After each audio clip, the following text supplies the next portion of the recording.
And welcome back to this week's edition of Style Empowerment Chat with Lauren Friends Radio.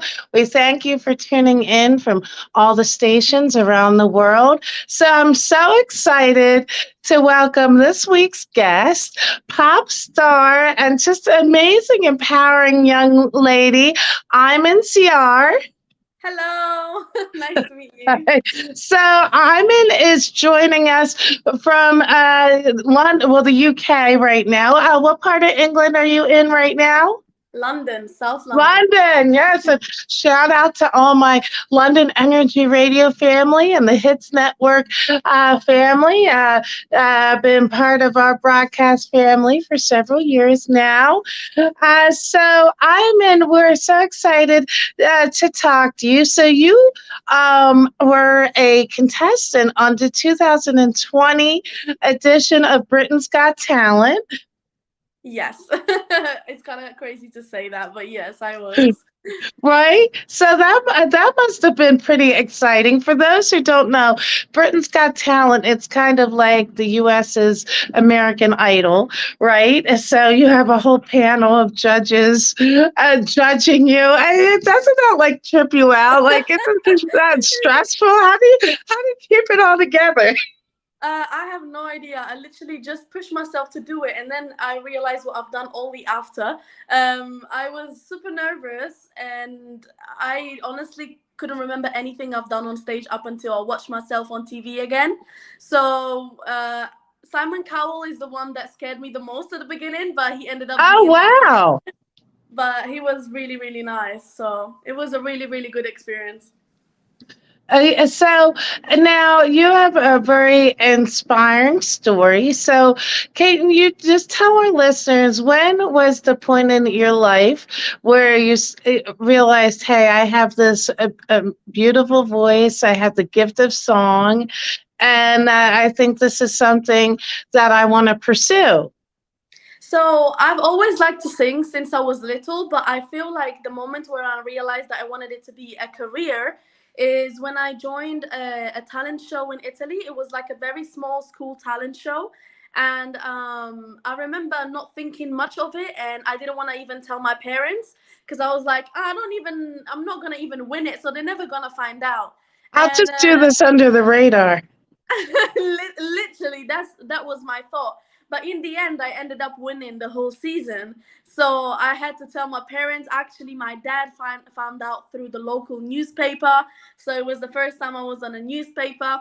And I literally loved the feeling of being on stage. And then I was invited as a guest for the next basically the next year, and I realized that I really loved being on stage and having the amazing support and loving messages and comments when I get off stage. And I started thinking about it a bit more as a career, and that's when I started posting a bit more on social media. Then I started getting a few positive comments at the beginning that really boosted my confidence, and it started building up from there. Now, I hear we have love for mutual artists. So when you were in high school, you actually kind of made a name for yourself in your circles doing a rendition of one of Alicia Keys' songs, right? Yes, how did you know that?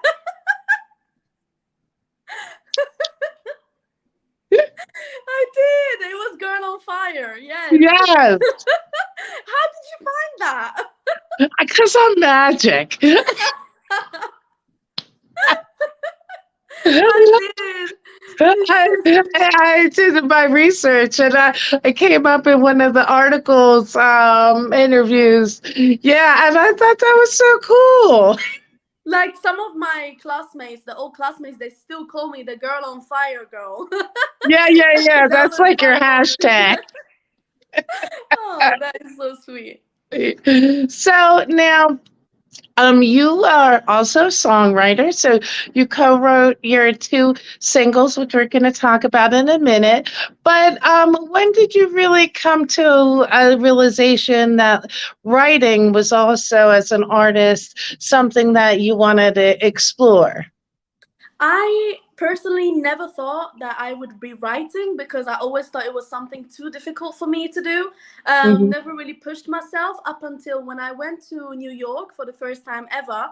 My management has put me into some sessions, and whether I wanted it or not, me being a new artist being signed, I was like, I have to try this. So I remember the first ever session I've had, I managed to come up with a lot of ideas, and that really built my confidence. And we ended up writing Glitter and Gold, which is literally my second single.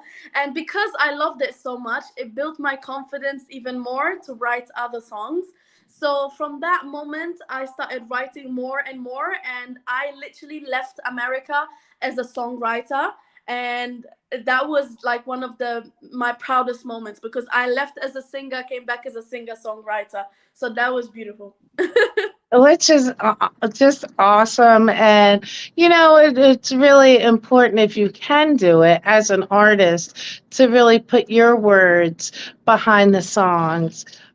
Because then it's more of you that's in the music. Plus, on the other side of things, I talk a lot about this on the show all the time. That I'm a big advocate of artists having power over their work. And when you write, at least if you partially write the songs, then you have more publishing rights and residuals and more claims on your masters.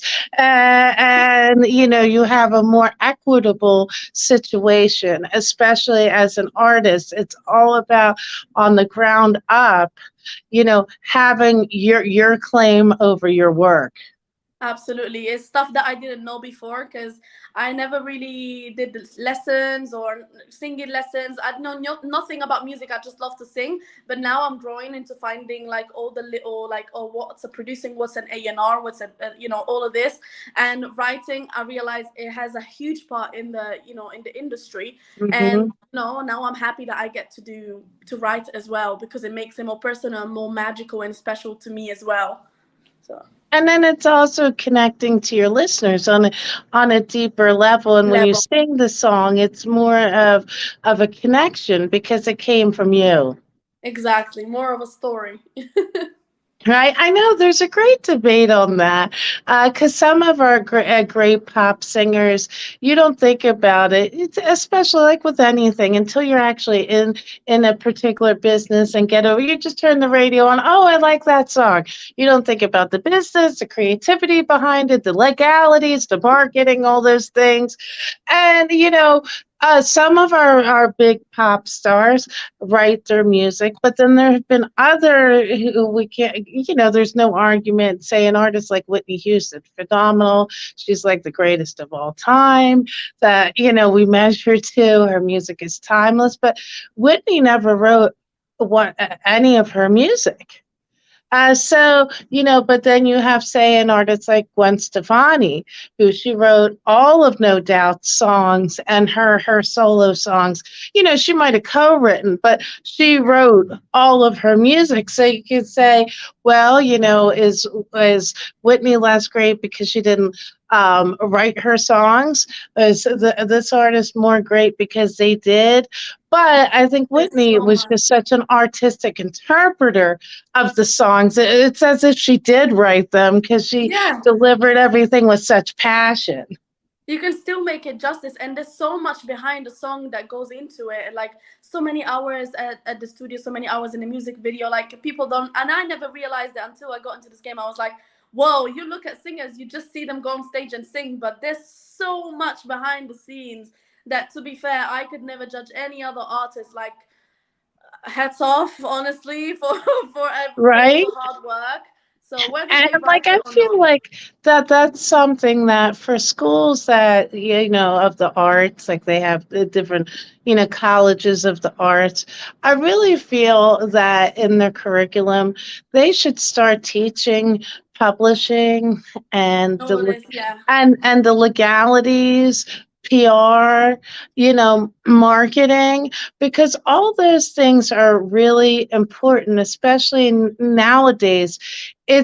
Half of it is about the writing and your performance, But the other half is, well, what's the difference between an agent, a manager, a Yeah. booking agent, a talent agent, of this or that? And if you have talent such as yourself and great music, you're going to be put at that level, right? And it's like a lot of artists, because where do you learn it? Right? Learning And making I mistakes. feel that, unless you just throw yourself in there, and then sometimes you learn and you skate through good, but then other times, depending on who you run into in your course of business, you don't. So I really feel like a lot of these schools should start teaching aspiring artists the business and marketing end of the business, so that they're more prepared. I thought they already did that. I didn't know. Yeah, right, right. I thought. Because learning how to market yourself right and handle the fiscal end is just as important as learning the actual artistic craft. Hmm. Yeah, it's all together. Honestly, all together. Right. And that glitter and gold is such a beautiful, just amazing song. John Thank you. John sent me your kit, and I clicked the link. I'm like, yes! Oh my god! Like, this woman, she's fantastic. I'm like, and your vocals are just so beautiful and infectious, and I love the message of glitter and gold. Thank Just you. that, we all go through stuff. And at the end of the day, we have to come to that moment. Does what people say about us matter more than the love we have for ourselves and our own dreams and goals? And that we can all be sparkly and fabulous in our own way, and you just have to kind of get in touch with that part. It took me a long time, but it's kind of crazy because you see it even more deeply than I did when I was writing the song. And I'm like, the message still got then. Everyone can interpret it in different ways, and some people might it just might be about like telling their parents something about themselves and coming out in the open, or other times it might be about aesthetically finding yourself more confident and more beautiful. Honestly, everyone can relate to it in a different way, and Hmm. I decided to write the song and start it with underestimated from day one, because that's how I felt when I was at school. Because Yes. I actually got a message recently from one of my ex basically school friends, and she actually said to me, I didn't think you would come this far, but well done. I was like, that's such a backhanded compliment. And it Yeah, just, yeah, exactly. that just reminded me, yeah, people really Yes, do I am glitter and underestimate. gold. Bye bye. Exactly. Exactly. I was just nice because I'm like to be nice. I'm like, thank you very much. And I just left it there. But it did open my eyes. I'm like, I was right. I was really underestimated back at school. And then, but I'm happy now. I'm glittering in gold.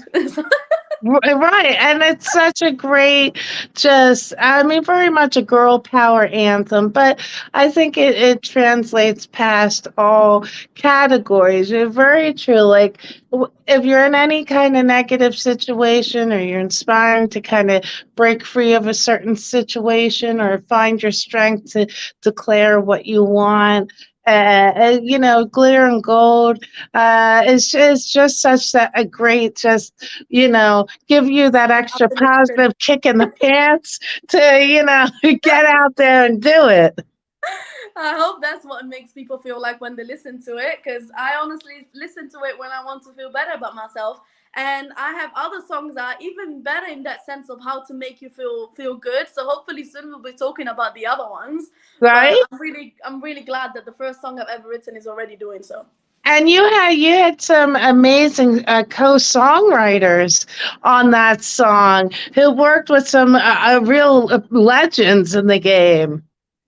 Yes, I have an incredible team. I've met so many incredible people. And when I was in New York, because it was my first time ever there, and there were Billy Mann being my label manager. He has written for an incredible amount of people, and he's the first person like behind Pink, for example. And if you go see on Wikipedia, the list of people he's written with is is insane.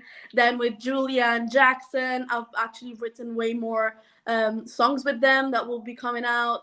And just generally, like I even collaborated with one of the biggest Italian stars, Tiziano Ferro. I have done a collaboration with David Guetta. So I feel like I got really blessed for being such an Yes, I upcoming mean artist. David Yeah. Guetta, you can't get any bigger in the pop game, and of course he has such an international reach. So I mean, it's just so fantastic. It must have been when he showed you his roster of artists he's worked with. It must have been both thrilling and exciting, but a little, oh my God, It he's was worked with it, Legend and Jessie J. And, yeah, you like feel a this, bit but like I a better go into the studio literally and go into the kill booth it. and earn my keep here. It literally, I felt like a bit of like an imposter syndrome. I was like, all these people have been in your studio, and I'm here now. Like even Barack Obama was there. I'm like, are we crazy? Like to the point that I honestly couldn't believe it until I seen all the things on his wall in his house with all the records and how many records this sold with his name, and I was like, whoa. I'm really like working with these people. It's insane. So it was amazing. And soon your record will be on the wall. Hopefully. Yes. So Hopefully. now your other amazing single is you have two out right now, and you have such great flex as an artist, both from ballads to dance, catchy pop songs. So I absolutely love it's a more deep kind of introspective song, but I absolutely love Lonely People. It is so beautiful. It's just it's such a an amazing lyric. So, can you just talk about where, and it's a vulnerable song. You know, like we are conditioned to kind of say, "Hey, I'm tough and I don't need anybody, and I can do that and this and that." Exactly. Right, but lonely people comes from the perspective of vulnerability that, I need people, we all need people, Of course. we all need to be there for each other. So can you talk a bit about your writing process with all the lonely people and where that idea for the song came from? So I'm actually glad that you think I've written it. Means I interpret it very like in a positive way because I've actually haven't written it. It was sent to me, and then we translated it in other languages. But the English one was sent to me during pandemic, and when I Hmm. listened to it, I was like, "Oh my god, what a perfect timing!" Because loneliness Hmm. has always been actually like a very common feeling, but especially after lockdown, it was intense. So I thought, what a better way, not only to sing a song as my first one ever about loneliness, but to do Hmm. it in different languages so I can connect with even more people. So I've done it in three languages. I've actually recorded it in four, and there might be a fifth one as well. Oh my God, that's amazing. Thank you. And I literally, I hear sometimes songs about loneliness, but I never heard one that speaks about finding each other in the dark and like kind of Hmm. ending this loneliness. So I really loved it, and I'm really happy that it's my first single because I wanted to show not only my vocal skills and something more stripped back in a ballad, but for meaning wise, I want to show that I can do a song like this and then switch to something like Glitter and Gold and then go back to something like Lonely People and just show that I have very various sides of me and even in different languages. So Hmm. still like finding myself as an artist, but it doesn't need to be only one genre, especially nowadays with all the TikTok and everything has changed. So I don't need to stick to only one genre. If I want to do more, I can. And it's such an important message in that song that if all the lonely people, reached out to all the other lonely people, there'd be no more lonely Exactly. people. I really feel too. It's such a good mindset with mental health awareness. That not to isolate, not to feel that you have to bottle things up, and that we do need to be there for each other and lift each other up. And even the happiest person, nobody's life is perfect, and and the happiest person has moments where they're like, well, am I making a difference in this world? Do I matter? Do people hear me? Am I good enough? Do people see me for me? And, you get sad. Right. And especially during the pandemic, as you were saying, where we were all forced to isolate, and technology really is what helped keep us all together, both mentally and connection wise. And if it wasn't for all these streamings and FaceTimes and whatnot, it must have been, it would have been much worse. Yeah. Imagine if you had a family overseas or something, how would you even contact them? Or so like me and you are connecting from different parts of the world. I think it's amazing. It's one of the best things about the internet and all the all the new stuff. But I feel like people sometimes feel also guilty to feel alone when they have amazing family and friends. Even myself, I'm like, I have the career that I've always dreamt of. I have an amazing husband. I have an amazing family. So why do I still feel lonely? And then I Right. realized that there's nothing wrong with it. It's a human feeling, and it happens. Actually, I would be worried if I was always happy 100%. I would think Right. something's wrong. But I do think it's important for people to not always have to put on that tough face, and you are a tough person because you're in this world, and this world is it's crazy. But you can allow yourself to cry this day and then say, okay, this I'm gonna give myself this day to cry a lot, and then tomorrow I'm back on it. So I think it's important and it's healthy to do so. So hopefully with also doing the song in various languages, the message got to many more people. So Yeah. Now, are you fluent in all those languages, or or you just kind of found your way around singing the lyrics? I'm fluent in three of the languages, and the other ones I can, like German, I'm not fluent, but I can sing a song, for example, and hold like a very brief conversation. And when it comes to French, I can speak it a bit better than German because in Morocco they speak French, so I was around it more. And Spanish, I speak it even better because it's very similar to Italian, which I was born in Yes. Italy. And in Nando's, where I work and I waitress, everyone is Spanish, and Spanish is always around me. But when it comes to Italian, English, and Arabic, or my dialects, that those ones are fluent. So I say 3 out of 6 are fluent. That's amazing. Thank you. Now, could I trouble you to sing a little something Of uh, course. for us, and if you maybe want to flow into some different languages, like whatever you want to do. What would you like me to sing? Which song? Um, I can't wait to glitter and gold. Of course we can. I'm not sure if I'm gonna come up with other languages with that one, but I can do it for you, of course. Do you have a favorite part in the song? I like the part where you were saying that you're not afraid of the rise and the fall. Okay, so Yeah. I'll do the whole chorus. Okay. Turning it all to glitter and gold, I'ma be going. And know that I know wherever I go, I'm walking on roses. I'm not afraid of the rise or the fall. I'm glittering gold, glittering gold. I'm taking my time and taking me back. I'ma be going. I'm breaking the glass and making it last. Rocking these poses. I'm not afraid of nothing at all. I'm glittering gold, glittering gold. I'm golden. Yay! Thank you. So that was a special command performance here on Solid of Average Yet. Thank you So so much. You're so sweet. So now, again, you are very unique to your standard pop star. So you are Italian, Moroccan, and Muslim descent, and you moved to England at a young age, right? And one of your goals, which I love about you, many things, is that you're defying the traditional image of a pop singer.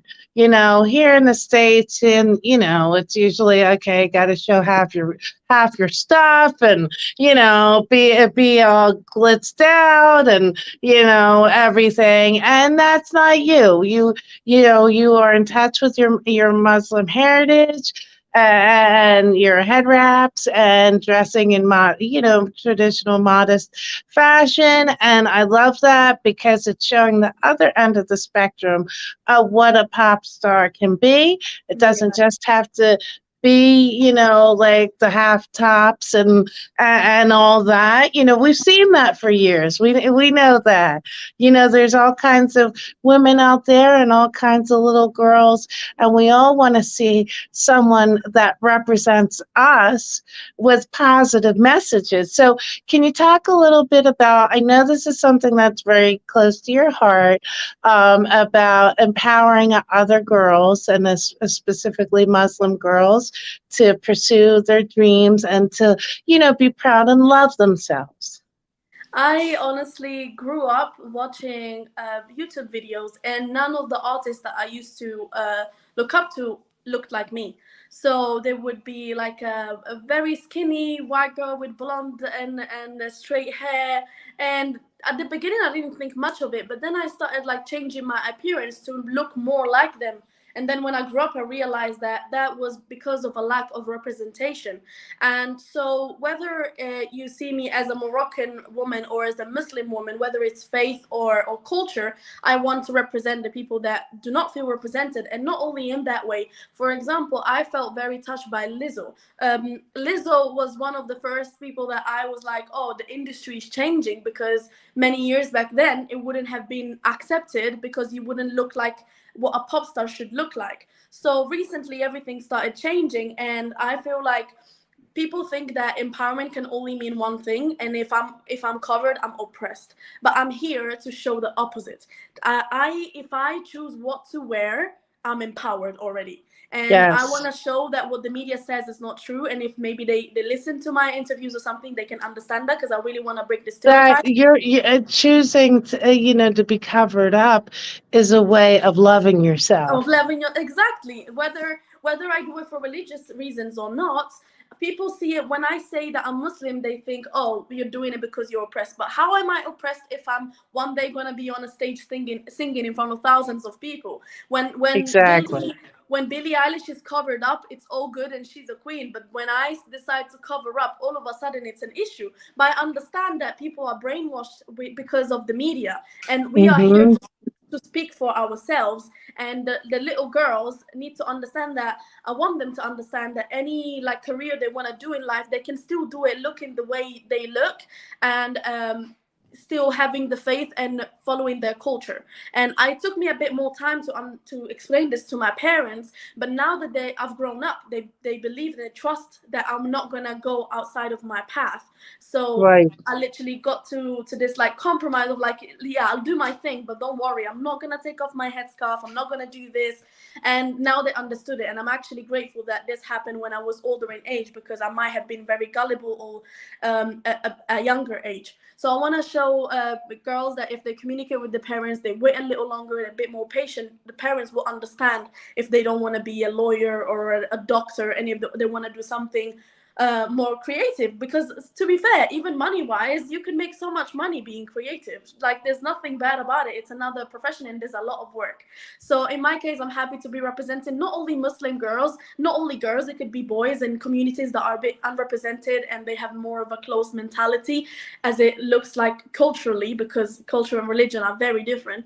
So Right. I'm happy that people can look at me and be like, wow, her dad didn't really understand at the beginning, and he did. So maybe my dad will, and slowly I'll speak to them, and I'll break boundaries outside, and interviews like this where I speak about my faith and my culture, and people get to know it a bit better, because there's no one that's gonna say it in the right way rather than us. So we don't want to other one speaking for us, Yes. you know.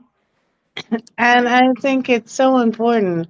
And the music industry, I mean, it's a little better than it was, but even up into the mid 2000s, and they put a lot of pressure on a female artist that, you had to be skinny, curvy tops, just a little curvy. And for, the successful artists like Jill Scott and Angie Stone, they've been size shamed publicly in social media. And I remember watching Angie Stone on a reality show, a handful of years ago. And she was talking about how she would get all kinds of pressure from people at her label to look a certain way and to lose all kinds of weight and to let everything all hang out. And I think, a lot of these executives need to just wake up. Exactly. That We make music for the ears. it's not about basically turning a woman into the vision of someone that you'd like to date, which I feel Literally. really gets down to the essence, and what they think men want in that way and this and that. And guess what? I sometimes I look at some of these videos and I feel like, God, my boundaries have been crossed. I don't want to see somebody's ass hanging out. That doesn't make me buy the record.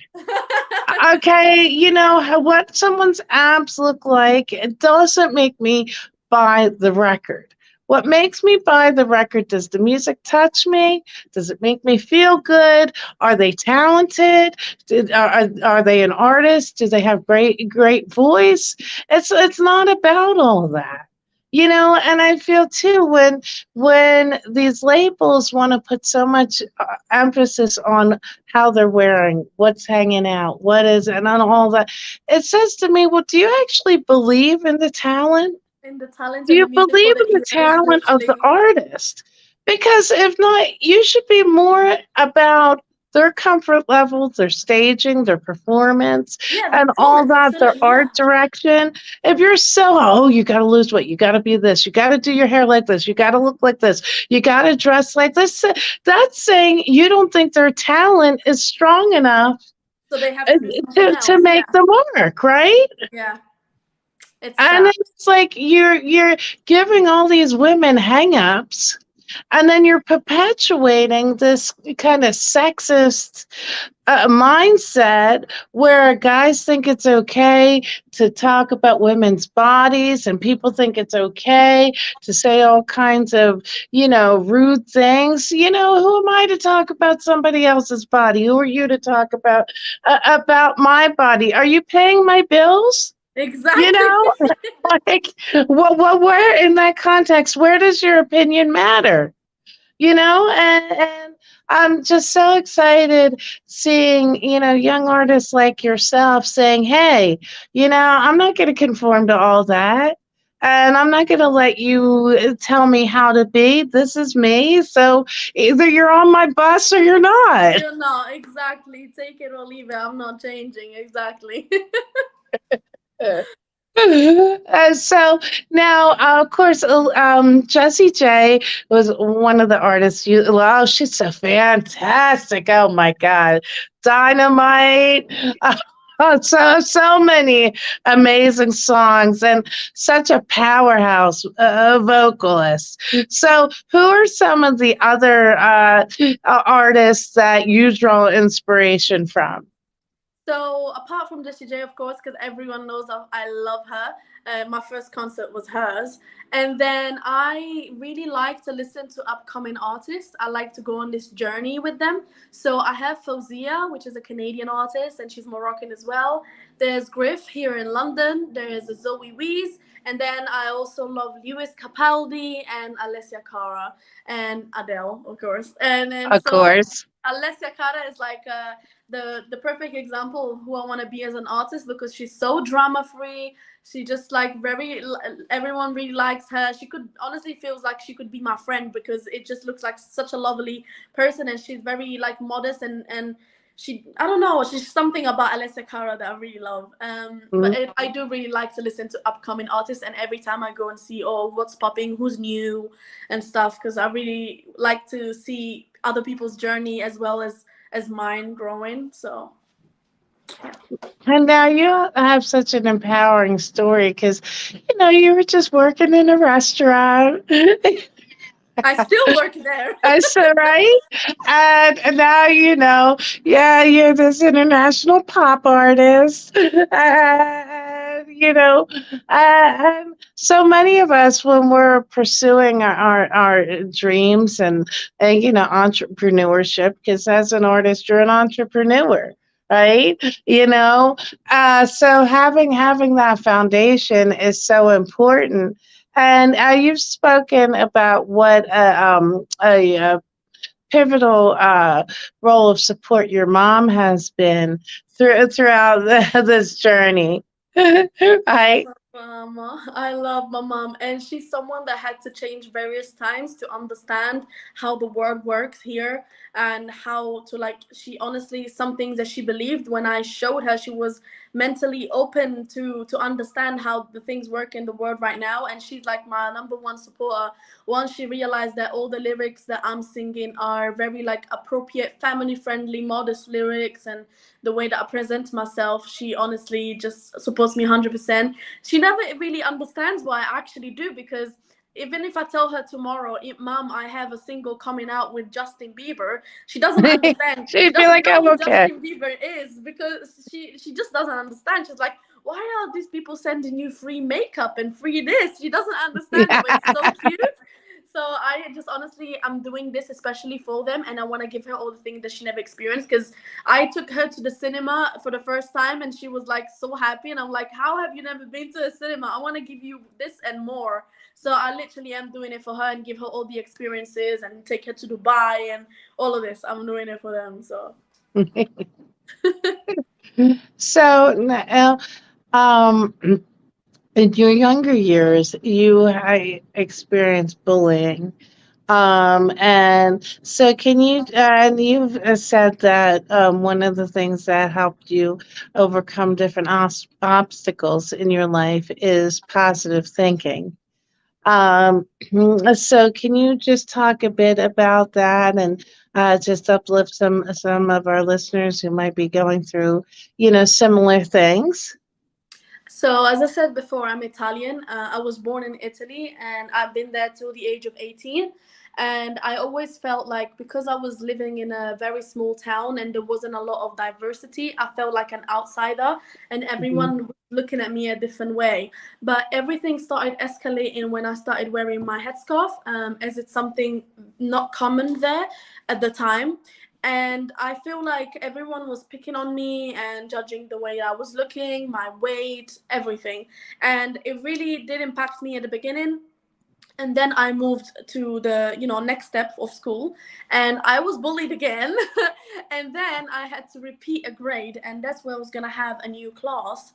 And I said to myself, do I really want to live another 5 years of being bullied like this? Hmm. Because I'm always too scared of standing up for myself and I'm too shy, and I just let them do whatever. So I said to myself, because this is going to be a new class and they're going to be the new people in the school, and I know already everything about the school, I'm going to pretend to be this confident girl and help them through the school and tell them this is the best teacher, this is the best snacks of the school, this is this. So I literally had to fake being a person that I wasn't until I became it. I literally started pushing myself to like join the drama club and join this. And when I joined it, where I found out, when everyone found out I could sing, we did like a musical, and then I performed in front of the school, and everyone started knowing me more of a singer, not as like the outsider. So I felt like it was gradually like the impulsive decisions that I made because I really wanted things to change, and that has helped me a lot. And I realized that the perception of yourself changes when you change country as well. When I came here, I never felt the need to like remove my headscarf because here in London it's so diverse, and I felt like I was able to embrace my skin color, my body shape, because everyone is so different here. And many people, they might feel like not enough in other countries, and then when you switch or you go even on holiday somewhere else and you see that it's different, that's when it clicks that the beauty standard is not the same everywhere. So you might as well just be yourself, and the confidence is what makes you the most beautiful person That ever. you were still So the same person. What was different was the people you the were people surrounded around you, by. exactly. So if you feel like someone is not making you feel good, get rid of the people around you. It's most likely going to be the person around you rather than yourself. So it's like it's good to check in with yourself and see, I'm not doing nothing bad. I'm the way I look. I'm blessed to have my health. I'm blessed to be alive and everything. And it doesn't happen overnight. When you grow up, don't take it hard on yourself. You're gonna learn more and more about yourself while you're growing. But I am happy it happened the way it did, because now I can be the example for my sisters as well, that when they're going through something, I can help them that way. And hopefully my DMs are open. If anyone is ever going through something and they wanna, I don't know, they want advice or something, I can always respond. So Yes, and you can pop in some Iman's amazing music to lift your spirits. thank you. And it's so true. The mind is like a muscle. You have to train and condition it. Like sometimes you just have to say, no, stop, mind. Like, I'm not going to think these sad and destructive thoughts. And you have to retrain yourself in affirmations. And sometimes, life is just so hard. Even just writing down lists. Okay, what was good about my day? Yeah, what did I accomplish today? What do I love about myself? And you have to kind of kick yourself out of that ditch that we can easily get into, because when you are receiving negative it, messages all around you, it can chip away at your spirit, and you have to sometimes train yourself to kind of put yourself in a bubble when needed, and say, okay, I'm pouring into me now. I'm pouring into my spirit. I'm not going to feel guilty about it.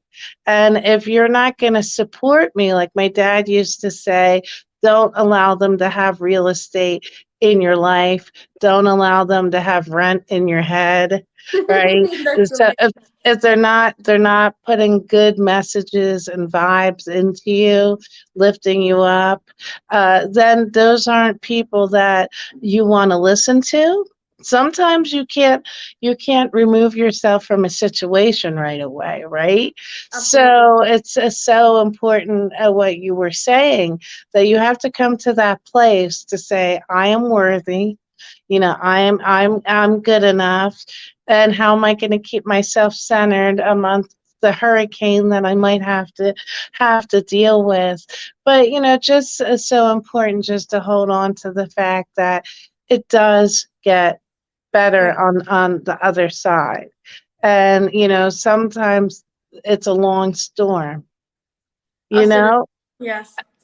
but it does get better, and even if it's all you have to hold on to is listening to that music, or drawing that painting, or just going for a walk in the park and just saying, God, let me just get away from this junk for a minute, right? That's really important. Like that's a key. And anybody who's going to tell you that you're not worthy of love, Not worth. and feeling good about yourself, making you apologize for going after things that make you happy, that's not someone you want to Yeah, listen to. exactly. Now, a You couldn't have caveat said to it that better. is if it's people who love you, who are coming from a good place and don't want to see you go down a destructive path, you know, that's different. But we all know the difference between that and people who are just trying to snuff your courage, and tell you not to try. And everyone deserves, like you said, to feel heard and to feel loved and important. You couldn't have said it better, honestly. So now you have your two singles out. So are we working on the new album?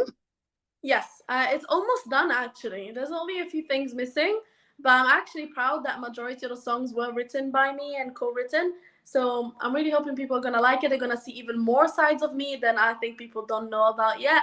So everyone, stay tuned. Exciting. Do we have a release date yet, or are we? So Okay, we were well, thinking you'll have to later. keep me in the loop. Oh, of course, I'm gonna message you on Instagram. Don't worry, I'm gonna Yes. see, this is the day that's gonna come out before everyone. Awesome, awesome, and when you release your next singles, so we'd be super thrilled to play them. I just wish you so much success. You're Thank just you. so talented. I know you're gonna just blow up in this industry. You have a fantastic team, and you're such a great role model for girls to just be authentically them. And that's really a message that we need right now. Thank you so much. It means the world, honestly. Thank you. So now, Iman, where can our listeners follow you on social media? So Imen Siar, IMENSIAR is my name on literally all the social media. So as simple as that. Fantastic. Well, we're going to jump into another musical break. I thank you for joining us today. Make sure you follow Iman on all social media. Go to YouTube. Go to Spotify and SoundCloud and download her music. Let's not just go to Wow. YouTube to listen to it for free. Let's support our artists and go and download and purchase all of her amazing music. Oh, keep it locked into Style and Empowerment Chat with Laura and friends. And we'll be back with more after the break. We're going to spotlight the top youngest billionaires, self made female billionaires under 40. So we're all about empowering and pushing you towards loving yourself and reaching your dreams. Thank you so much. Thank you. Bye.